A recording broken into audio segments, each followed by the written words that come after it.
Hi, good morning, everyone. My name is Kyle Tweet. I'm the Communications Coordinator for the Department of Labor. Appreciate you all joining us this morning, this Monday morning, May 10th, for our webinar on the work search requirement for unemployment insurance claimants. So today we'll be going through a very step-by-step approach and process for the information that you all need to know as unemployment insurance claimants on what information and what the steps will be for you when you are actually entering the work that you are searching for and the activity that you are doing this week. So just as a reminder, kind of as we go through this today, do encourage questions in the chat and look forward to getting those and answering very specific questions on, what information is needed as you're entering your work search information.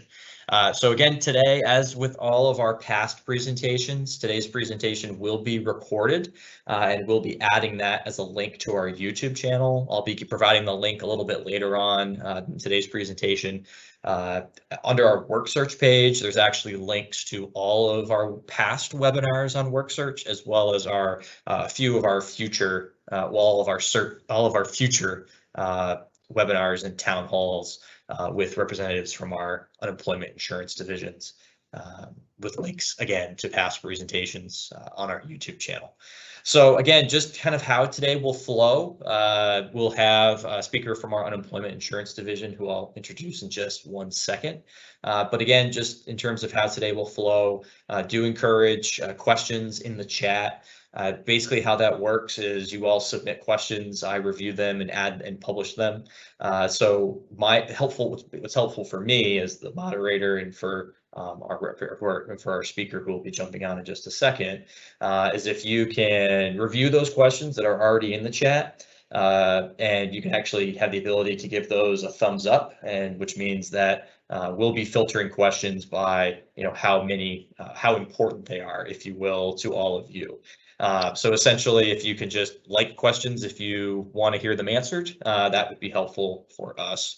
Well, we'll be giving a background on work search today and just kind of an overarching view of what to expect and what information. And as I said earlier, what specific steps you have to take in order to enter your work search for those of you who may have never been on unemployment insurance benefits before, or for those of you who may just need a refresher. In terms of COVID-19, there are exemptions to the work search, so we'll be going over those exemption questions and those yes/no questions and what to expect for that.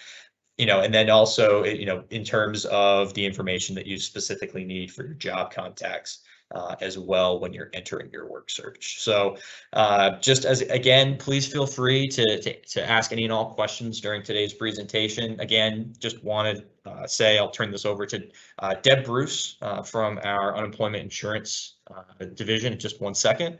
But again, Deb, I'll turn it over to you. But again, I think folks just need to know.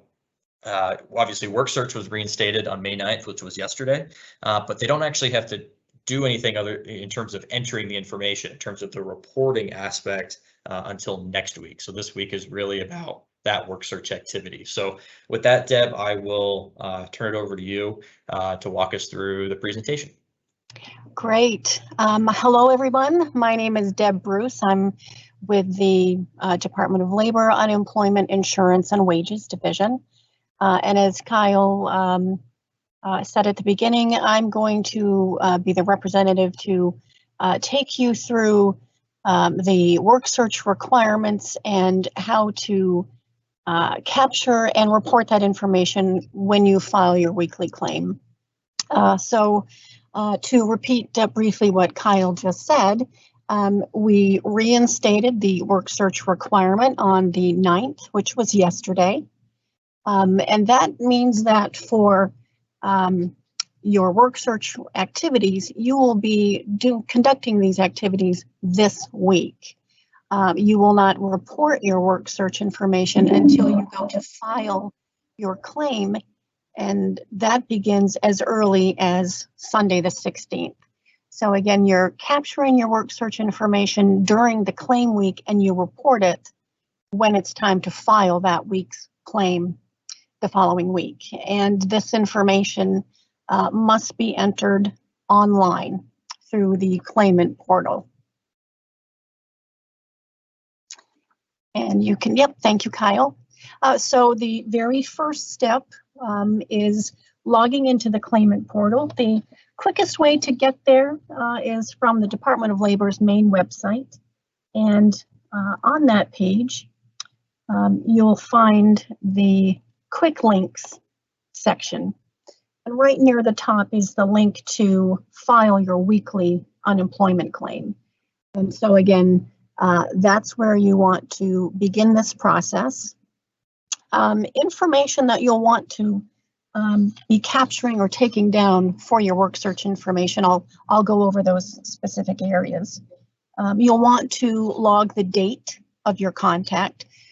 So again, dates are important. The work search contacts that you make this week would be dated from the 9th through the 15th. And this information you will enter when you go to file this week's claim, beginning with next Sunday. So you'll want the date of your contact, the type of work you're seeking. That could be just a brief 1 or 2 word description. The name of the employer's address, the person that you contacted, and if there is no specific contact name, you can put something like human resources or personnel.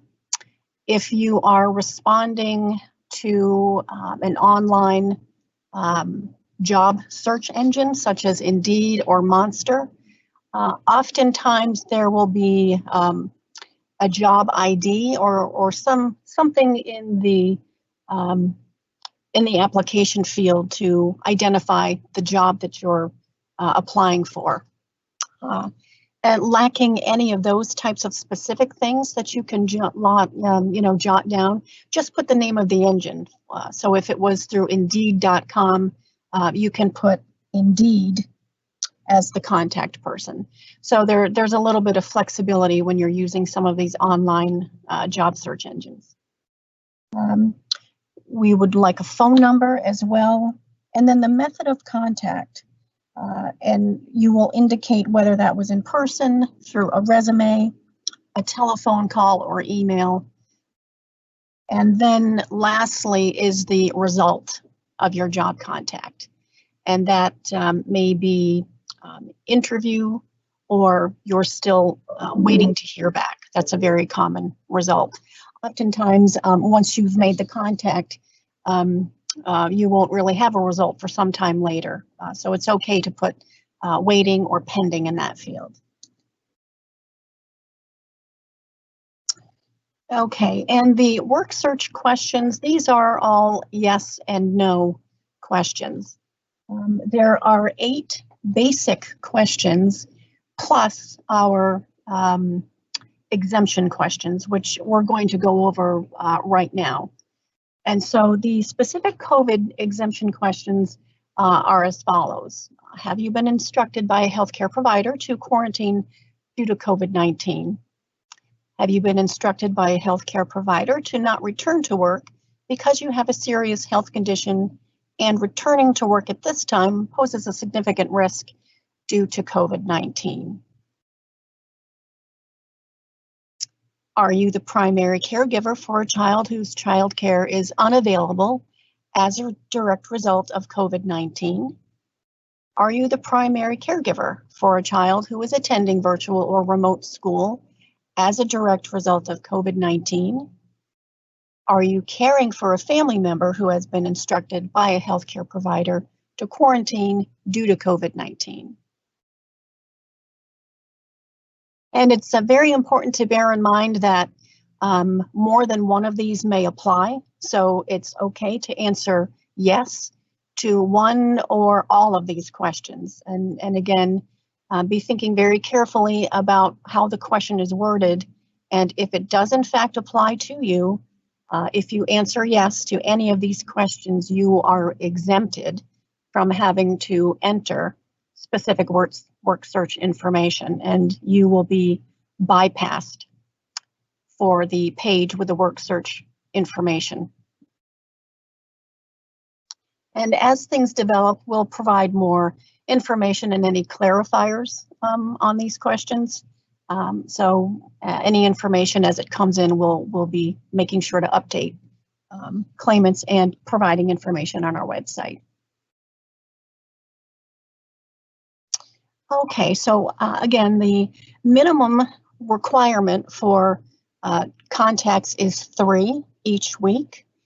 You can certainly do more than that on your own, but for unemployment under both federal and state unemployment insurance law, the minimum here is 3 each week. And as I mentioned before, I'm going to go down the list really quick here. You want to make sure you're recording the date of the contact and the type of work. Employer information such as the name and address. Contact details would be the name of the person you spoke with, phone number, and email. And again, if some of this information is not present because you're applying through something like Indeed or Monster, if there is not a job ID number, just put the name of the search engine that you used. And then lastly, method of contact and the result of that contact. And what Kyle is showing you now is what the screen actually looks like. I want to point out the little question marks that you see next to each box. If you're not sure how to enter information or if you need a hint about what to put in that field, you can click or hover on the question mark and that will provide you instruction for that text box. Now this is a screenshot. We're not using a dynamic page, so we can't show you what that looks like. But each of these boxes where you see the red asterisk, that means that that's a required field. So you must put information in those boxes. And if you get stuck, again, right next to those red dots is a little question mark, and that's there to help you and assist you with the data entry into those text box, or text boxes, I should say.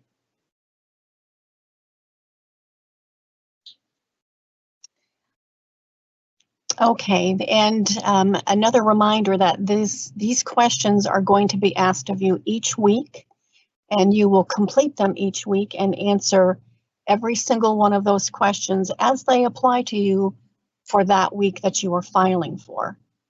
And this is also tied to able and available. What we need for information is whether individuals are both able and available to seek work. And again, this is also where those exemption questions can come into play, where folks may be able to work but are unavailable due to a potential COVID qualifying scenario or scenarios. If you do not have a COVID exemption in your situation, then the expectation is that you are able and available for the week you're filing for to be seeking and accepting work. And you must certify that each and every week that you file. When you finish answering your questions, you will be asked to confirm the information that you have provided before you will click on to the next screen in the claimant portal.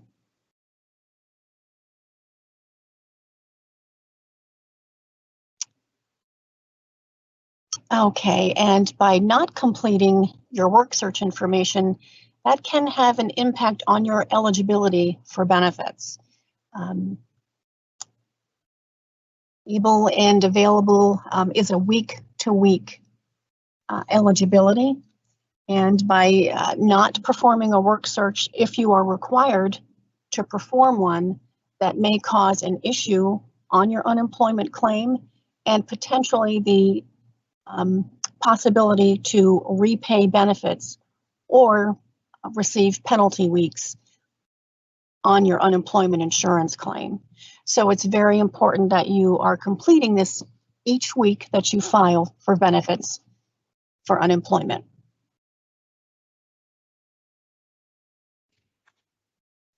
Awesome. Thank you so much, Deb. Thank you. I appreciate you walking us through that. I just want to recap the information that Deb just walked us through. So again, in terms of the online claimant portal, again, this presentation was specific to regular unemployment insurance claimants or those on extended benefits through parts of the Federal CARES Act. I did see some questions in the chat about PUA. We will be having some specific we will have a specific session on PUA for later this week. So I would encourage anybody asking questions about self-employed or freelancers or general contractors, anybody on PUA, to attend that later on. But just to recap again, for those of you who will be filing and reporting your work search next week, just as you do on a normal week when you're filing online. I know a lot of you have been filing over the phone. We'll get to those questions in just a minute, but you will be submitting this online. So logging into the claimant portal through the website, you'll first be asking your circumstances. So a lot of those yes/no questions. Again, I have seen some specific circumstances in the chat. I think what we've talked about before really is for you to self-assess and self-attest as to whether or not your specific circumstances are specific to COVID, and if your circumstances have been impacted as a result of the pandemic and COVID as a whole. So just answering those yes or no questions, not asking you to provide any detail really at this time as a part of the answering of the questions process, and just answering those 5 questions for those COVID exemptions. As Deb said, you can answer yes or no to any or all of those. And then once you've worked through those 5 questions, depending on your answers, if you're exempt, you won't have to provide information on your job contacts. You'll move on to the eligibility questions as you normally would. If you were not exempt from work search, you'll be asked to provide the information on each of your 3 job contacts. So again, after you've submitted your job contacts, moving through to answer your eligibility questions and confirming your weekly filing. So Deb, just wanted to give you an opportunity to add anything to that, just providing an overview and a recap of that process for folks that may. So if you have anything to add, definitely would encourage you if I missed anything. Sure.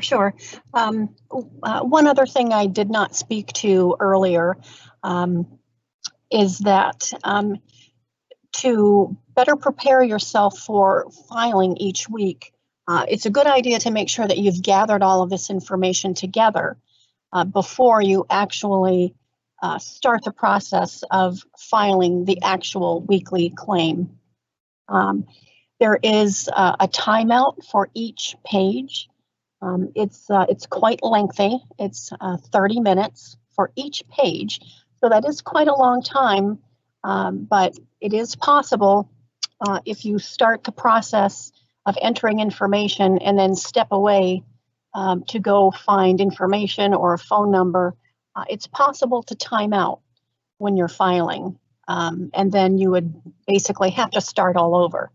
The system will not save your information midstream.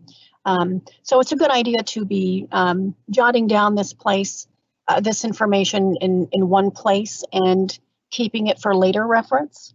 Another criteria for work search and work search information is work search validation, which the department does do randomly as a requirement under both federal and state unemployment insurance law.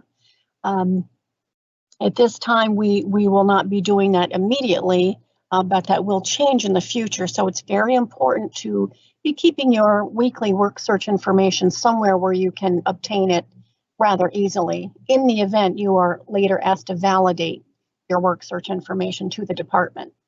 On our website, under the claimant forms section, there is a work search form that you can easily download and print if you have that capability. If not, anything a notebook, a notepad, just something to be capturing and keeping this information handy if you needed to provide it in the future. And this may come up in chat questions or may have already been posed, but for individuals without a computer, keep in mind that most libraries in your communities are open for some limited hours at least, and most of them have a computer. So that is a good resource if you are now going to be required to file a work search and you're struggling with a computer. You could also potentially reach out to your local town clerk, and they may have more information about resources in your community for things like computer access and internet. So just a couple of things I wanted to throw out there. That's great. Thank you so much.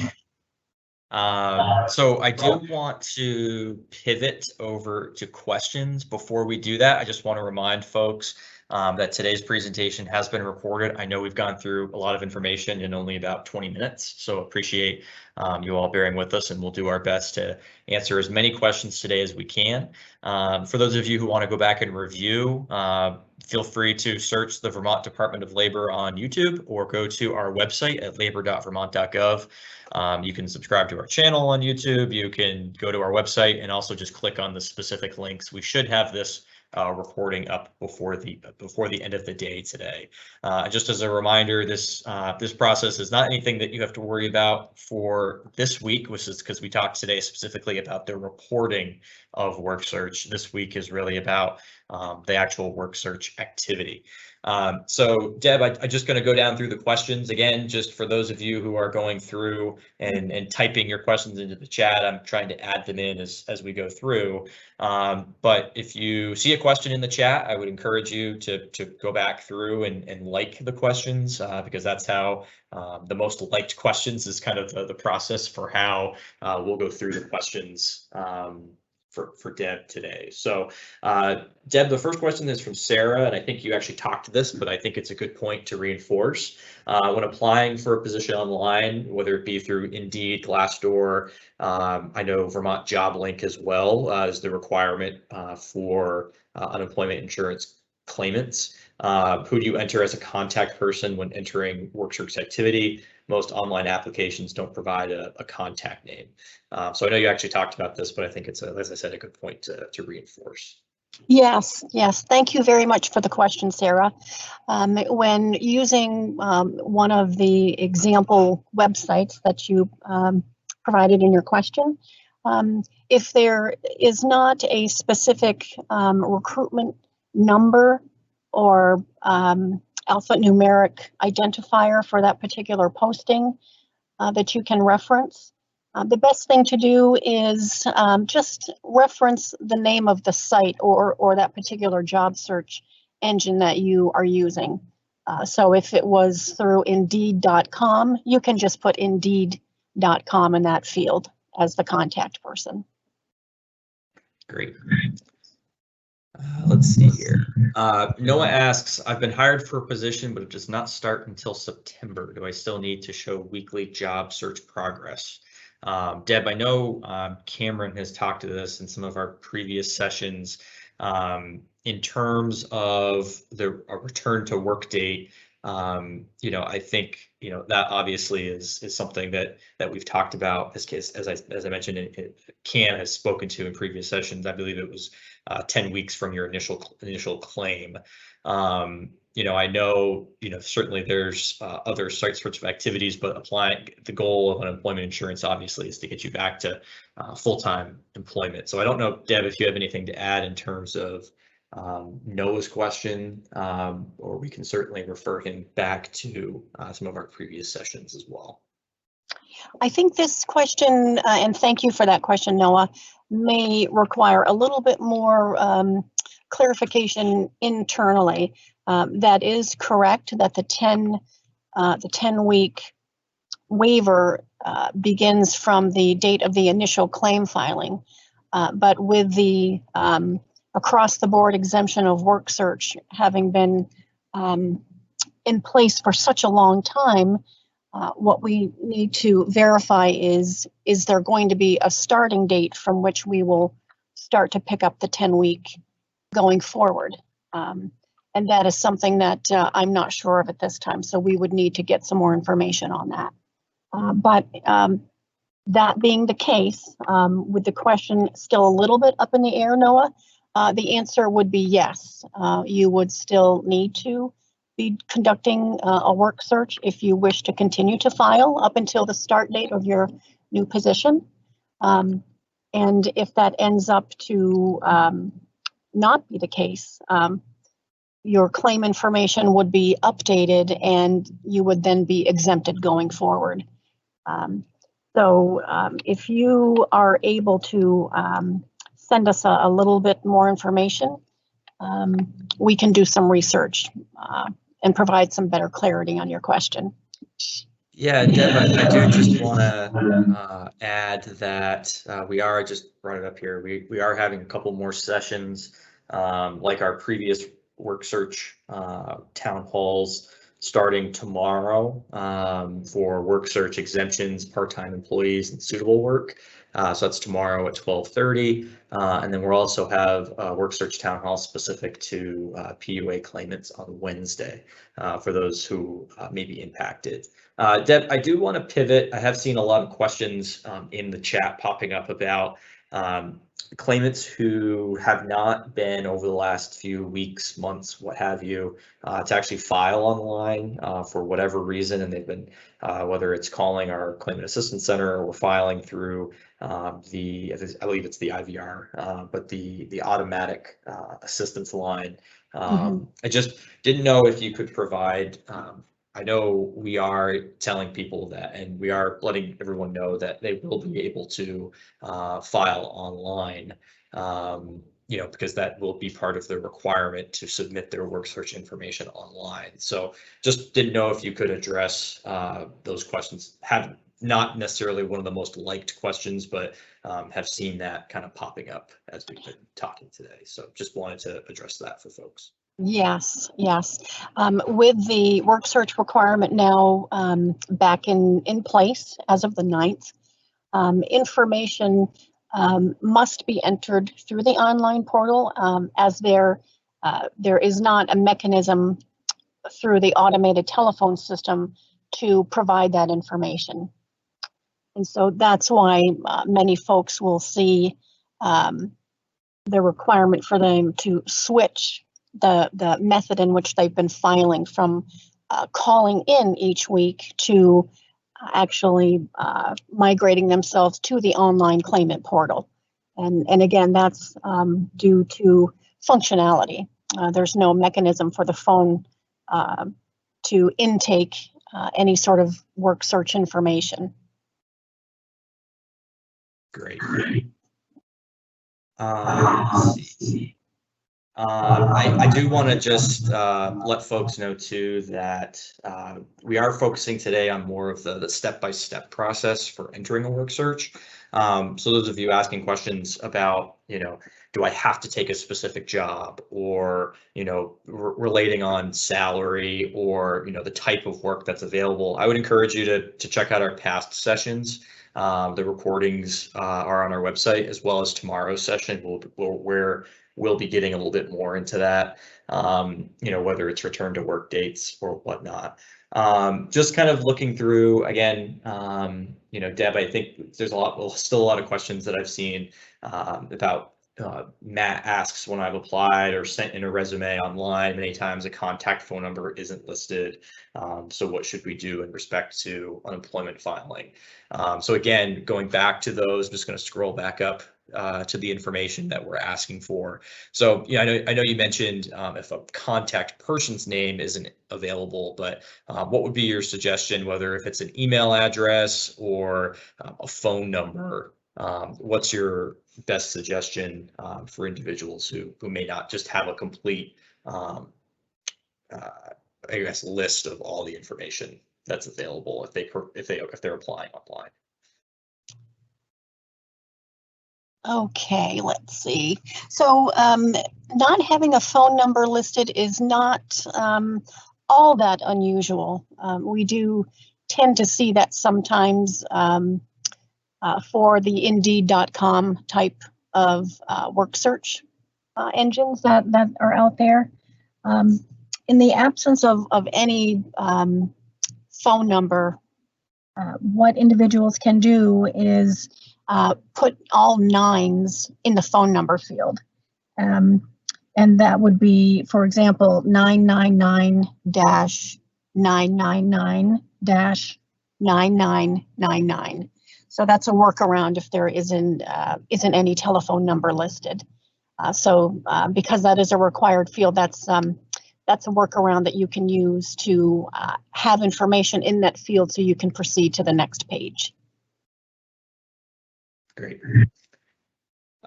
Just kind of looking through some of the other questions. I think they're more about what can count as a valid work search. And I know Cameron has talked this in the past. Individuals asking, can today's town hall or can other webinars that the department puts on, even specific on workforce development or virtual job fairs, count as a work search contact? I know that Cameron has talked to this in the past, that none of those things can actually count as a work search contact, as it actually needs to be the application of a specific job. And Deb, I don't know if you have anything to add and I'll just finish by saying that a lot of those specific questions are on our website, and there's circumstances that you can look to on our website about what actually classifies as a valid work search job contact. So Deb, not sure if you have anything to add to that, or if you want to just kind of move through to some of the next questions. I can just speak to that really quickly. What I did this morning was to print off the work search information from our webpage. And I'll just quickly hit specifically the information that's listed under the section of what is an acceptable job contact. And this says that you can satisfy the work search requirement by providing information in the work search section of the online weekly claim that includes any of the following. So this would be submitting an application for a job or jobs that you are reasonably qualified for, contacting your former employer to inquire if they can bring you back to work at this point, or contacting an employer by telephone, in person, or email with a formal request for hire. And so no worries on trying to remember all of that. As I said, I've actually taken this specific information right from the Vermont Department of Labor's website on the specifically our work search information page. Great. Thank you for doing that. That's very helpful. Just continuing to go through some of the questions. Let's see here. Just kind of going through a couple questions, one from Deb and one from another viewer for today, about work search that they may have completed, whether it's applying for a job in previous weeks, so before May 9th. So for the first work search, may I use applications completed from the past 3 weeks? Deb proposes a scenario where she applied for a job last week and is waiting to hear back from the organization. I know that you just went through what counts. Deb actually goes into having an interview, and whether it's this week or next week. In terms of, you just went through what actually counts as a job contact. But I know that the job contacts actually have to take place, I believe, during like this specific week, correct? So you're reporting right next week for activities that you did this week. So I'll let you go ahead and explain that. Right. Yes, that's absolutely correct, Kyle. And that is a great question, Deb. But the work search must be conducted in the active claim week that you later file for. So as Kyle just said, that would mean that you would be conducting work search activities for the week we are currently in, the 9th through the 15th, and then you would report 3 of those contacts when you go to file your weekly claim. So yes, unfortunately, we can't go backwards on those. Thank you. Let's see here. I lost my spot. Just in terms of entering jobs, is there any information that folks would need to know if they're applying for a job? Let's say they live for jobs in another state. So, you know, if there's any specific information, if they're applying, if they live in Vermont, but you know, close to one of our bordering states, if they're applying for a job in Massachusetts or New Hampshire or New York, you know, this individual is asking, can we do that? But, you know, is there any information that they would need to provide if they're doing that? Anything specific? That's a wonderful question. And no, there is not anything more specific that we would need. And to expand on that a little bit, it is in fact okay to look for work out of the state of Vermont. It's not uncommon for individuals to find a position and completely relocate clear across the country. So if you are in that particular situation where you are looking to actually relocate out of the state as part of your work search activities, that's absolutely fine. There's no restriction on residency as it pertains to your work search activities. Great. And then Deb, the question, same kind of thing about federal jobs. So it looks like the federal question is, what about federal jobs? There's not usually an email or phone number to contact because they're all entered on USA Jobs. Is it pretty much the same process if an email or phone number wasn't provided for a job on Indeed? Okay. Yep, that's correct. Great. Let's see. Just again, as you're looking through the chat, please feel free to look through questions that have already been asked. We're gonna try to get through as many as we can. For those questions that we don't get through, would encourage you to check out our past sessions. I know I've seen a lot of questions on part-time jobs and how that works. Deb, I'm not sure if you have anything to add on part-time jobs and how to enter that as a whole. I know that can count as one of your weekly contacts. Those that are on part-time work, I believe, still do have to submit for 3 contacts each week, but your part-time job can count for one of your 3. Am I correct in any of that, or did you want to add to anything on part-time for those that are working part-time, Deb? That's absolutely correct. Yes. So the requirement is still 3 total work search contacts, but the part-time employer is counted as 1. That information would be entered, and then just the 2 additional contacts for the week. And Deb, just for those that are wondering, have a question about what is actually considered to be part-time, you know, just in terms of the number of hours, you know, in a given week. And yeah, I'll let you address that. Just again, what is actually considered to be part-time work from our perspective when you're actually entering it in terms of unemployment? Well, traditionally, we tend to think of part-time as around 20 to 25 hours.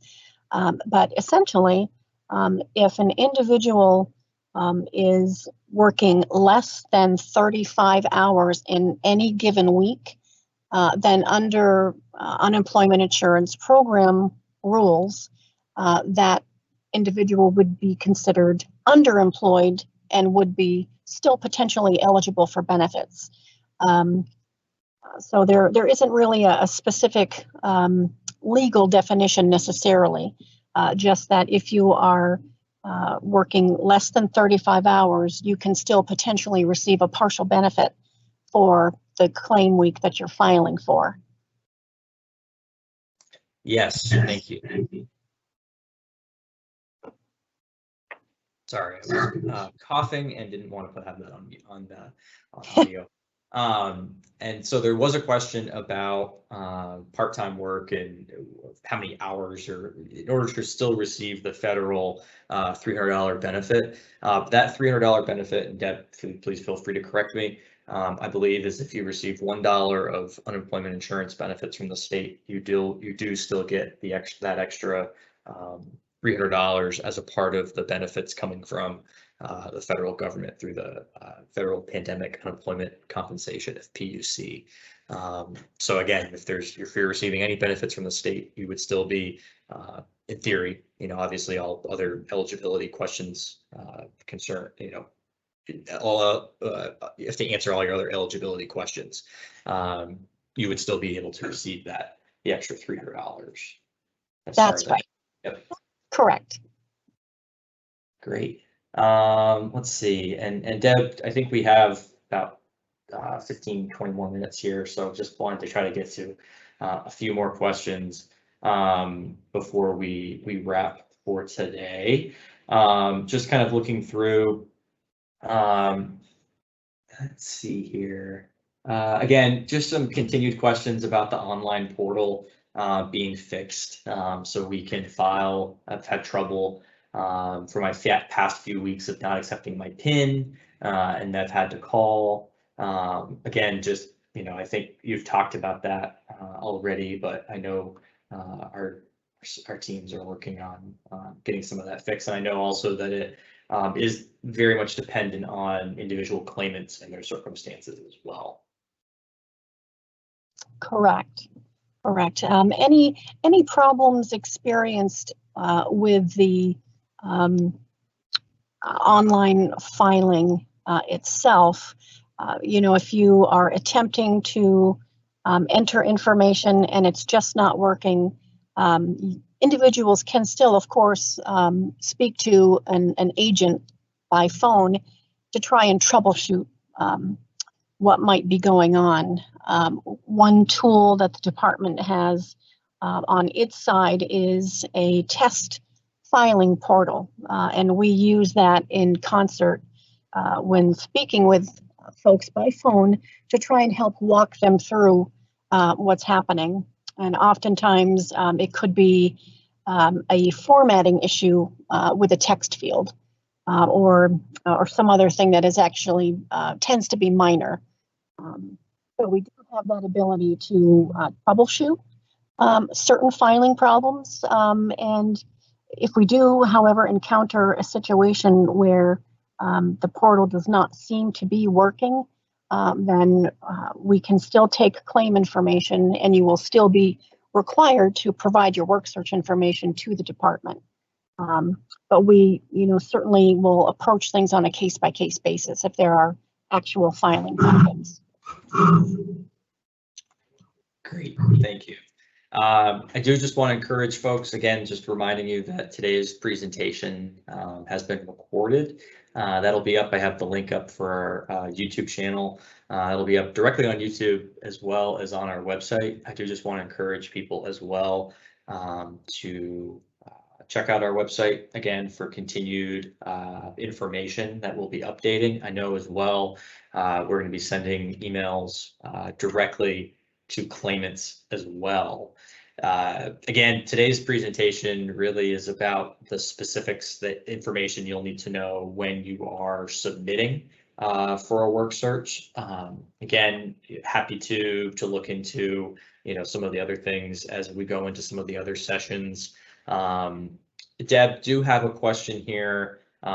We've actually talked a lot about Indeed and Vermont JobLink and the other sites that are more of those third-party sites. Again, just want to remind folks that Vermont JobLink is a requirement for unemployment insurance claimants. You do need to have an account in order to be eligible to receive benefits. There's links on how to create an account on our website. So please feel free to check that out. We've also actually uploaded a video to our YouTube channel as well on how to create an account for a job seeker. But Deb actually had a question What if you apply directly on a company's website? So applying directly through the company, presumably a lot of the information would be directly on the website, but if you can't find a contact person, would presume would presume that you would kind of do something similar to what you do with Indeed, where you enter the, just going to scroll back up to the questions, but just if you want to talk through if you're applying directly to a company through their website. Yes, absolutely. So in the scenario where you're applying to a company's online application portal directly, and there isn't a specific name or anything like that provided, you can you could repeat the name of the company. So, for example, person contacted, you could put IBM, and then under address, you could put the address information there. In some situations, you may actually have to Google some of the information or search for a few bits of the contact information through the internet. But anything that is simply not provided, it's always good to point back to the source name of the company or the job search engine that you use to apply for the position. And again, the one specific workaround for the phone number information, if that's not available, is to use all 9s for that field. And the email address, that is the one field that is not a mandatory field. So if you don't have an email address for the company or a specific person, that's okay. We always like to see that information when it is available, but the email address is not a required field, but everything else is. Awesome. I have a question here referencing return to work dates and actually where to enter that on the claimant portal. I know we don't have a screenshot for that today, but I guess, Deb, if you do have a return to work date that your employer has told you that you'd be able to return to work, whether it's on a part-time or full-time basis, I know you enter that through the claimant portal, but are you able to talk through kind of just where and how to do that? The return to work date information is actually provided or updated by the employer. And so if a return to work date is now available or has changed, whether it's been pushed out or pushed back to an earlier date, the employer can actually go on the department's website. There is a specific section for the employer community to enter that information themselves through a self-service function. And then that information is then attached to the claim. So it's really the responsibility of the employer to get us that information and not the burden of the claimant. Excellent. Yeah, and so I think it's really just reaching back out to your employer to let the department know that they have had your return to work date has been adjusted, I would assume. Let's see. Certainly, let's just see here. Just trying to go through some of the questions. Dude, I have a question. Did you say you have to use Vermont JobLink as their sole search engine? As we talked about today, Vermont JobLink is a requirement for unemployment insurance claimants, but you do not need to use solely Vermont JobLink to do your work search. You can, apply through Indeed or Monster or any of the other questions as well. Deb, I am just going to scroll back up because I'm kind of getting into some of the questions about specific circumstances, just as a reminder for folks in our last 5 or 10 minutes here before we wrap up, about the COVID exemption questions. I don't know if we just kind of want to walk back through these in our last 5 or 10 minutes. Again, we are asking these 5 questions will be asked starting next week as you are reporting your work search.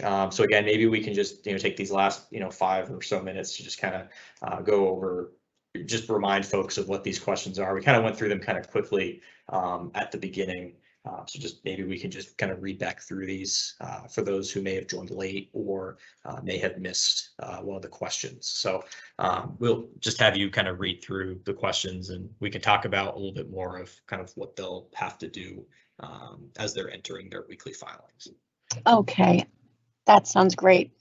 So the exemption questions are as follows. And again, these questions are yes, no questions, and one or possibly all of them could apply to individuals who are filing. And so the first question is, have you been instructed by a healthcare provider to quarantine due to COVID-19? Another question is, have you been instructed by a healthcare provider to not return to work because you have a serious health condition and returning to work at this time poses a significant health risk due to COVID-19?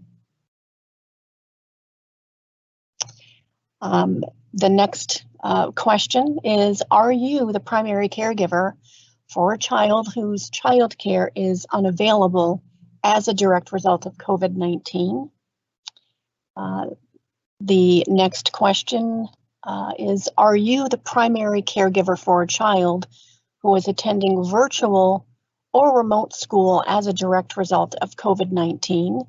And then the last question under the exemption questions is, are you caring for a family member who has been instructed by a healthcare provider to quarantine due to COVID-19?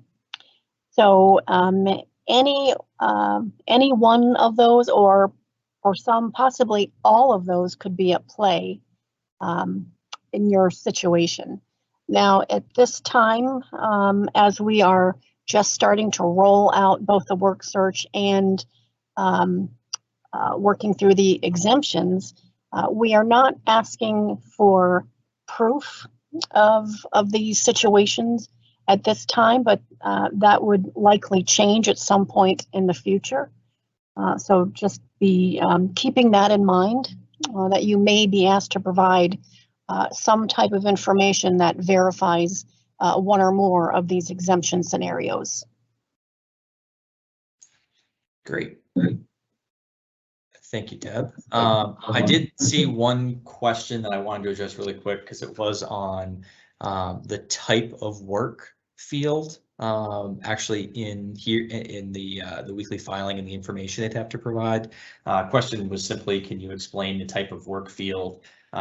Would presume individuals just looking for what type of information they would need to put in that field. Oh, absolutely. So for instance, if your job contact was for office work, administrative work, you could put administrative.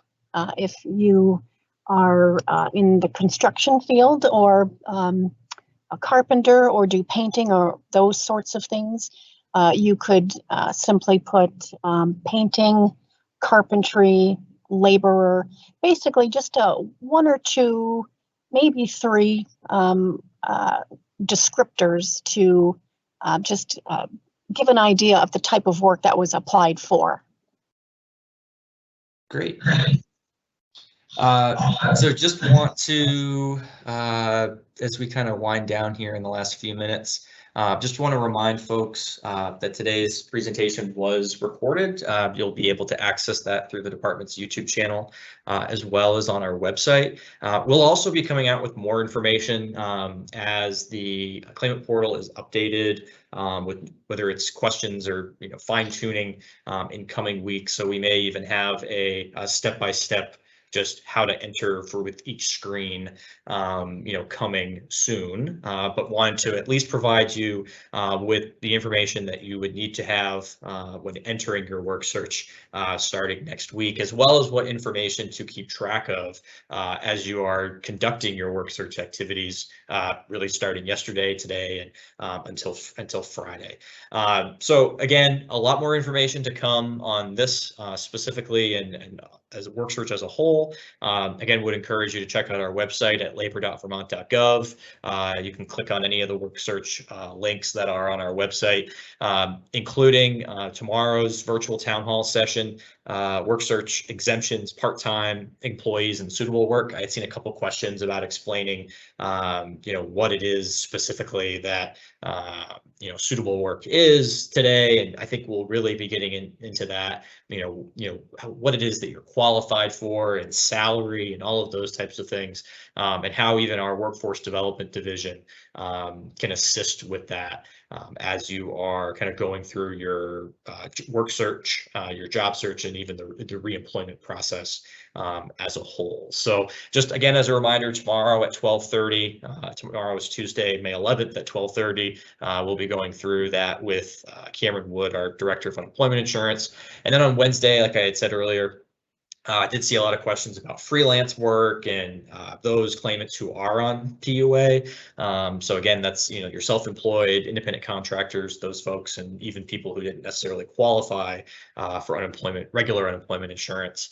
Would encourage you to attend that session on Wednesday. I know that information is ever changing. So appreciate you all for attending today's session. As I said, more information can be found on our website. Please would encourage you to attend future sessions. And Deb, thank you so much for walking us through. Definitely very helpful to kind of go through the information, especially for those who may not have done it before, or certainly it's been a while since they've done it. So Deb, thank you so much for taking the time this morning. Thank you. It was a pleasure. I'm very happy for the participation from everyone today. Great. Well, again, thank you everybody so much. Please feel free to reach out or check our website for continued updates on work search. And with that, hope you have a great rest of your day and a great rest of your week.